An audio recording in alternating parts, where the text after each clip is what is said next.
ما أنزلنا عليك القرآن لتشقى إلا تذكرة لمن يخشى تنزيلا ممن خلق الأرض والسماوات العلى الرحمن على العرش استوى له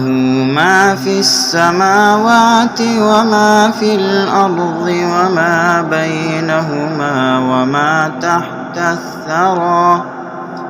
وإن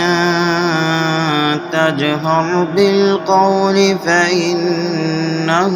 يعلم السر وأخفى الله لا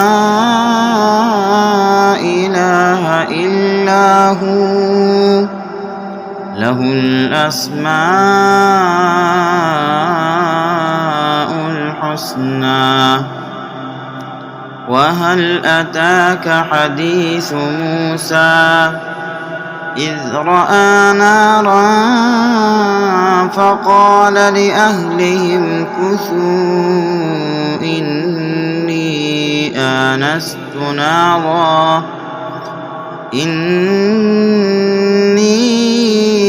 آنست نارا لعلي آتيكم منها بقبس أو أجد على النار هدى فلما أتاها نودي يا موسى إني أنا ربك فاخلع نعليك إنك بالوادي المقدس طوى وأنا اخترتك فاستمع لما يوحى إنني أنا الله لا إله إلا أنا فاعبدني وأقم الصلاة لذكري إن الساعة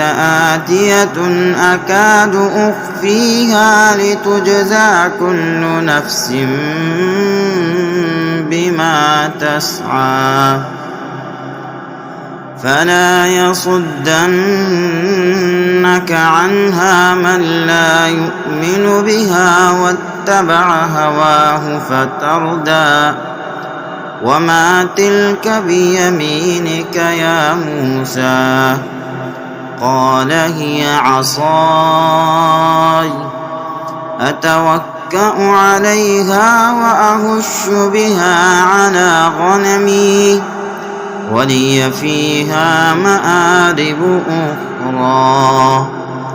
قال ألقها يا موسى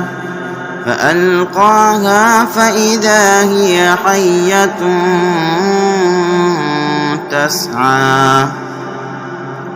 قال خذها ولا تخف سنعيدها سيرتها الأولى واضمم يدك إلى جناحك تخرج بيضاء من غير سوء آية أخرى لنريك من آياتنا الكبرى اذهب إلى فرعون إنه طغى